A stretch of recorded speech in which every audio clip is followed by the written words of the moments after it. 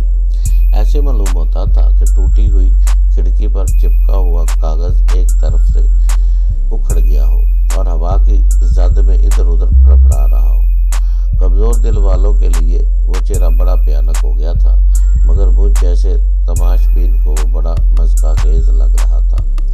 Micro film اس کی ناک سے ایک پکے ہوئے پھل کی طرح ٹوٹ کر گر پڑی تھی اور زمین پر لڑکتی ہوئی میرے قدموں کے پاس آ گئی تھی۔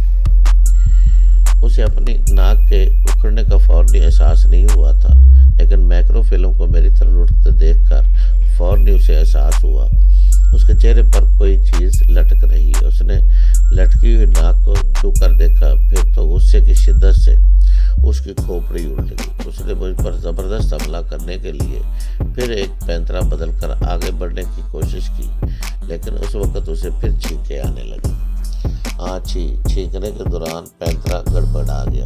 وہ جھکے اپنے سر کو جھٹکنے لگا۔ اس وقت میں نے اس کے منہ پر ایک زور کی لات ماری۔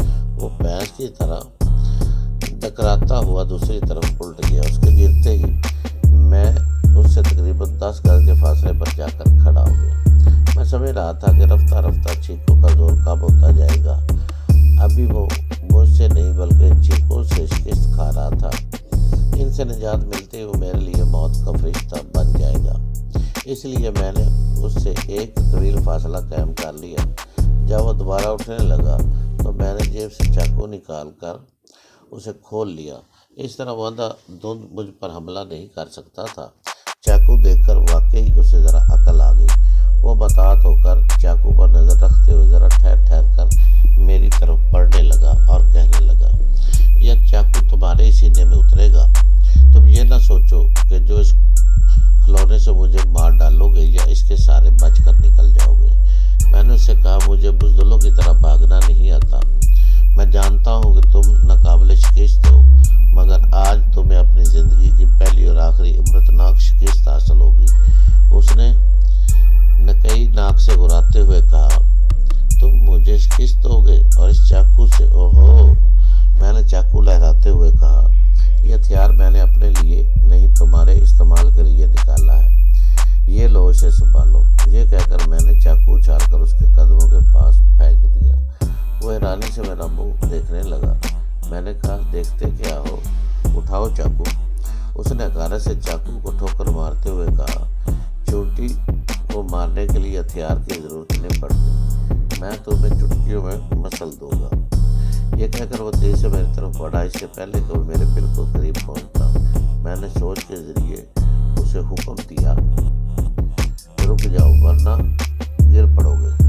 دماغ کے بغیر آنکھوں کی بصارتیں کام نہیں کرتی۔ انسان کی عملی قوتیں بھی ڈگمگاتی ہیں۔ وہ ڈگمگا کر گرتے گرتے سنبھل گیا، جہاں تھا وہیں کھڑا رہ گیا۔ میں نے ماسٹر جو سے بن کر پھر سوچ کے ذریعے اسے حکم دیا، احمق نہ بنو، جہاں چاقو پڑا ہوا ہے وہاں واپس جاؤ اور اسے اٹھا لو۔ میں نہیں اٹھاؤں گا۔ وہ بری طرح جھنجھلا کر کہنے لگا۔ میں اسے 4 قدم کے فاصلے پر کھڑا تھا۔ اسے پورا یقین تھا کہ وہ مجھے چٹکیوں میں مسل دے گا۔ اسے اپنے طاقت پر بڑا فخر تھا، مارشل آرٹ پر فخر تھا۔ ہر شخص اپنی صلاحیتوں پر ناز کرتا ہے اور ضرورت کے وقت صلاحیتوں کو ہتھیار کے طور پر استعمال بھی کرتا ہے۔ مجھے بھی اپنی صلاحیتوں پر بڑا ناز تھا۔ بات صرف اتنی سی تھی کہ وہ اپنی جسمانی قوتوں کو آزمانا چاہتا تھا اور میں دماغی قوتوں کو آزما رہا تھا۔ وہ بدستور چلا کر کہہ رہا تھا، شیطان کے بچے، میرا دشمن ابھی میری مٹھی میں ہے۔ تجھے تیری شیطانیت کا واسطہ، ابھی میری گردن چھوڑ دے۔ میں اس کی گردن توڑ کر اپنی حسرت پوری کرنا چاہتا ہوں۔ میں اس کے سامنے لب خاموش کیے کھڑا تھا اور سوچ کے ذریعے اسے حکم دے رہا تھا۔ میں تم سے بہت پہلے کہہ چکا ہوں کہ ہر شخص کے پاس اپنی انفرادی صلاحیتیں ہوتی ہیں۔ کسی کی جان لینے یا اپنی جان بچانے کے لیے ہر شخص اپنی صلاحیتوں کو کام میں لاتا ہے۔ اس وقت بحث نہ کرو، واپس جاؤ اور چاقو اٹھا لاؤ۔ جاؤ جاؤ کہہ کر میں نے اس کے ذہن کو زبردست جھٹکا پہنچا دیا۔ وہ دونوں ہاتھوں سے اپنے سر کو تھام کر پیچھے کی طرف لڑکھڑایا، پھر ماسٹر یوشے کے انداز میں اسے ذہنی اذیتوں میں مبتلا کرنے لگا۔ دماغ کے بغیر وہ ایک خالی بوتل کی طرح ادھر ادھر زمین پر لڑک رہا تھا۔ جب وہ چاقو کے پاس پہنچا تو میں نے تھوڑی دیر کے لیے اسے ذات چھوڑ دیا۔ نگاہوں کے سامنے چاقو دیکھ کر اس نے سوچا کہ شیطان کی بات مان کر فوراً افراد کا خاتمہ کر دینا چاہیے۔